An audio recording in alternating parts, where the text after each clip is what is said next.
Good day, everyone. My name is Jonathan Bueno from De La Salle University's Peer Tutor Society, and today we're going to be talking about iterative statements. So, what are iterative statements?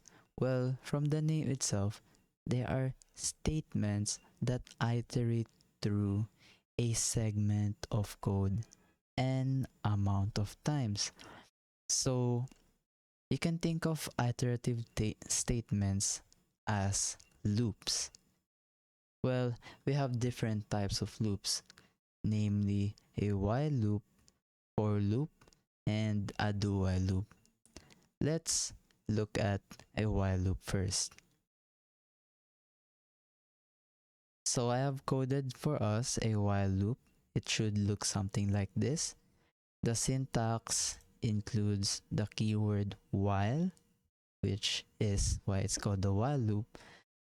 You have the condition enclosed in parentheses and the code to be looped through enclosed in curly braces.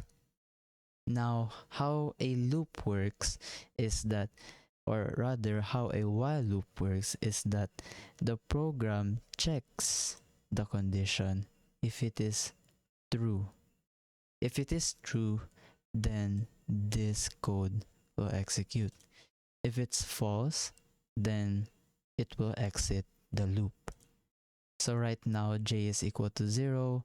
We know that 0 is less than 5. So this code should execute. However, it is also worth noting that we have an incremental value here. So j++, that means that every time this block of code is executed, j increases in value. That's because if we didn't have a j++ here, then we're left with a condition that never becomes false. That means that this loop is an infinite loop. So if we run it, it would look something like this. It might look scary, but yeah, so end that immediately before something happens to your computer. But anyway, we include the j++ so that it won't be a infinite loop. So if we run this, it should print hello world 5 times here. So we see that hello world is printed 5 times, and then j, which is this number right here, increases each iteration, and it stops if j is equal to 5. So there should be a 5 hello world here, but since our condition does not allow that, then it exits the loop. Now let's look at the for loop. A for loop looks something like this. Kind of looks similar, wherein you have block of code here and then your condition here, but it is worth noting that you're using the keyword for, and then this parenthesis enclosed part is kind of different.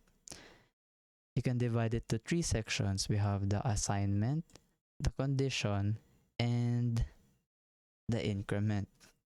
Now, this is an assignment to I. Let's declare I first. There. So I is now being assigned a value which is equal to 0. And then we're presented with the same condition as was used in the while loop, which is I is less than 5, and then your increment I++. So this is how a for loop should look like, because you can't have a for loop that does not contain all three of these.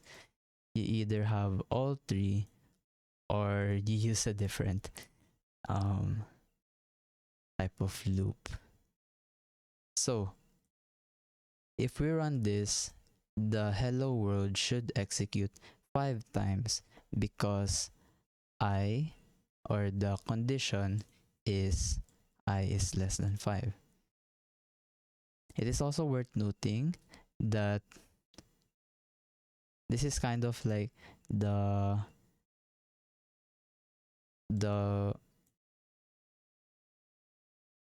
the flow of the loop. So you have the I here, and then rather the assignment here, and then the program checks if the condition is true. If the condition is true, then it should execute this line of code and then increment the variable. So let's run it.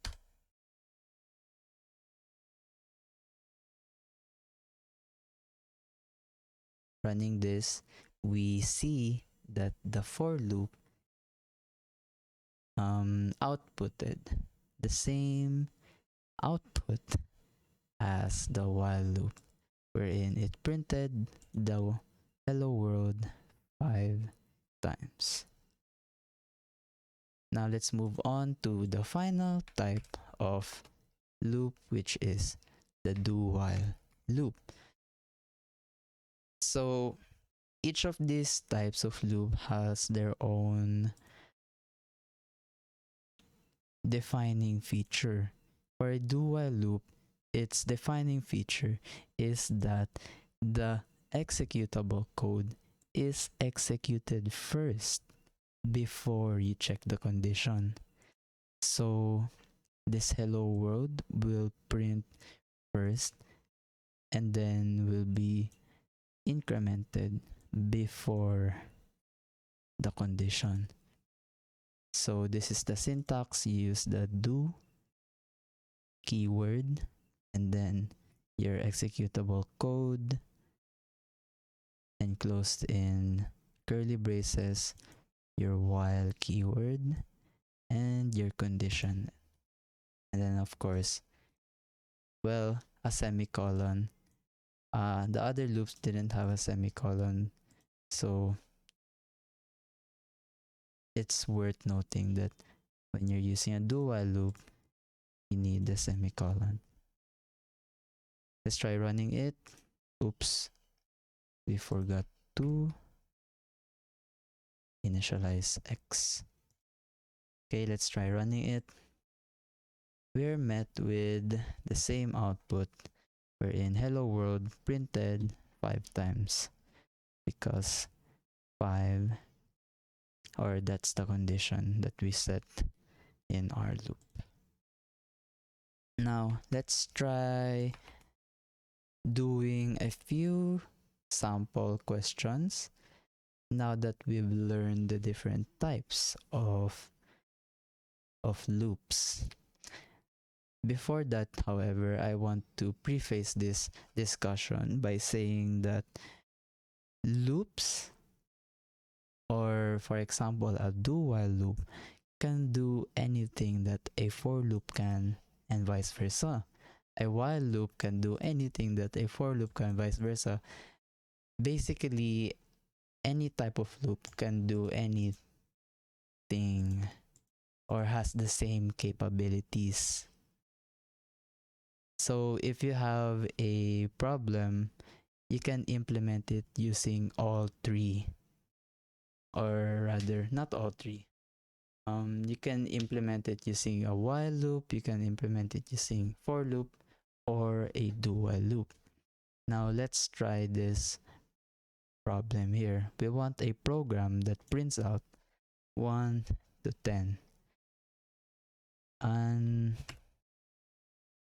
a while loop solution would look something like this. You have your initialization, j is equal to 1, and then your condition, which will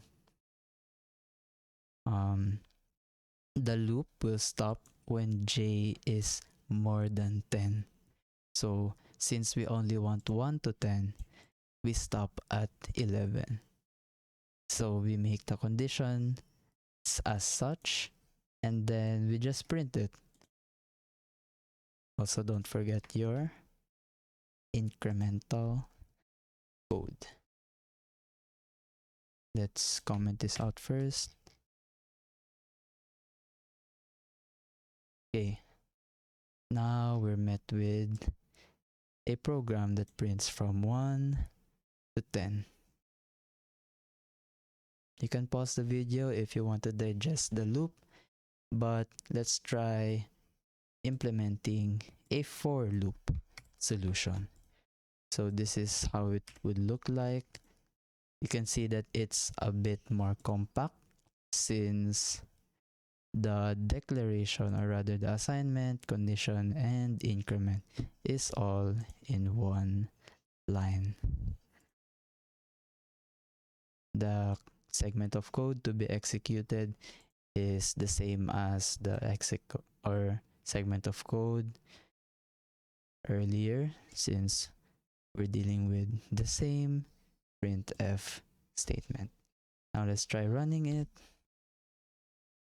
We're greeted with the same output. Now, lastly, let's try implementing a do-while solution, which, if you remember, executes the segment of code first before checking if the condition is true or not. Now, let's try executing this. It is worth noting that it is worth noting the look of the do-while loop, for lack of a better word. So this is how it looks like, the syntax wise. You can pause through the video if you want to digest, but let's run it. It printed from 1 to 10. Now, at this point, I want to say a few words. I'm saying it as if I'm going to be delivering a bad news. But the thing is, you might be asking yourself, if all loops can or has the same capabilities, why don't we just have one loop that encompasses all, the one loop that rules them all, so to speak? Well, that's because there are rather problems that are more favorable when using a certain type of loop. Now, I only have one example here, which is a program that loops if the user input is not between 1 and 5. This is a classic input checker program, and it should look something like this. You have your initialization of an ans integer, which will be your input, and then a prompt that says that user should input a number between 1 to 5, your scanf, and then here is your implementation of a while loop. So we have a condition here which says that if ans is less than if ans is less than 2, or if ans is more than 4, then print or execute this line of code. It says that it is an incorrect input and that you should input another number.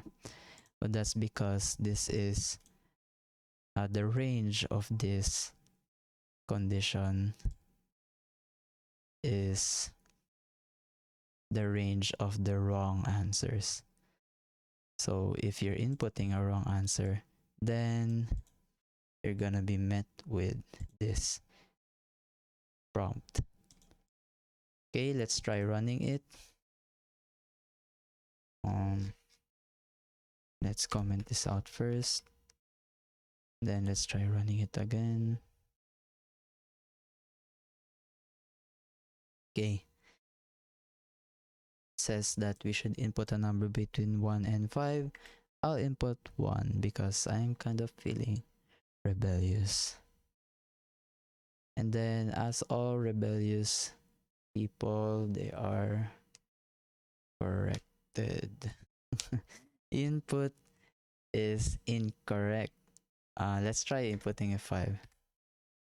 That's also incorrect. So yeah, 6, 7, 8, you can have 100 and then negative like 120 and it will still be incorrect. That's because only 2, 3, or 4 are correct in this scenario.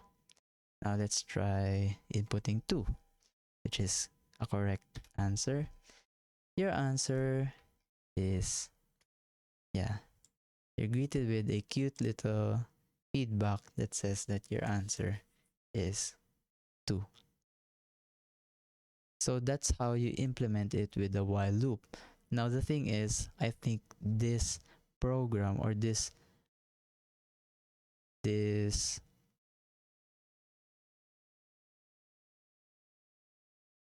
problem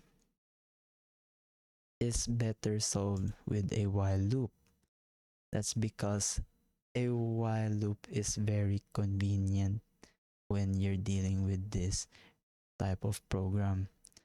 Let's try looking at how a for loop would tackle this. Due to the nature of for loops having a lot of details in its initialization, you have your assignment, your condition, and then your increment, all of which are necessary, by the way. The thing that makes this kind of impractical is because you don't really need a variable j. You don't really need an increment to that variable. You just need the condition. So because of that, you're forced to assign a variable j, forced to increment a variable j, just so that you can loop through this block of code and then check this condition. So let's try running it. It should run the same as the while loop, wherein if we do 5, 6, and then if it's a correct answer, it would exit the loop. So a for loop might be impractical when you're dealing with this problem. That's also the case for do while loops, because since do while loops are the nature of do while loops is that the code is going to execute first before it checks the condition. It might lead to logical errors. For example, here, let's comment this if statement out first because that corrects the logical error. But let's try this. I just copied this segment of code and then pasted it here. This would be an incorrect or illogical program, because what if the user already inputs the correct input? the do while loop will automatically execute this code even though the input is already correct, making this statement illogical. So let's try it.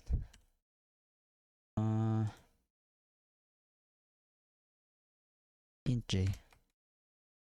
Let's comment that out. Okay, this is what I'm talking about. All the other examples I already, or rather, I made it so that the first input is incorrect. For example, 6, 5. Let's try making it correct. For example, let's input 2. I rather 3. So even though the input is already correct, we're still met with this prompt. That's wrong. We need to input another correct value so that we can exit the code. That's a serious logical error. So to combat this, we implement a if statement that will not execute this code if the ans is already, or the input is already correct. So you can imagine how tedious the use of dual loop for this particular problem when compared to the while loop. It's just simple, straightforward. You check the condition and then you execute the code. Here you have to check the condition, execute the code, check the condition again, and then check the condition again, exit code. It's a lot to do for something that can be done with a lot less. So that's the use of multiple types of loops. There are certain situations where they are more handy than the other. So this concludes our discussion for iterative statements. Let me just summarize everything that we've learned so far. So iterative statements are statements that iterate through lines of code n amount of times. We have different types of loops or iterative statements, namely while loops, for loops, and do while loops. So I mentioned this earlier. Every type of loop has the same capabilities and can do anything that the other can. So you can implement different solutions to the same problem using different types of loops, as we've seen in this problem. However, there are instances or problems that is better to be implemented by a certain loop type. In this case, a program that loops if user input is not between 1 and 5. In this case, the better loop to use is a while loop. So with that, I would like to conclude our tutorial video. And once again, my name is Jonathan Bueno from DLSU Peer Tutor Society, and I hope you've learned a lot. Thank you.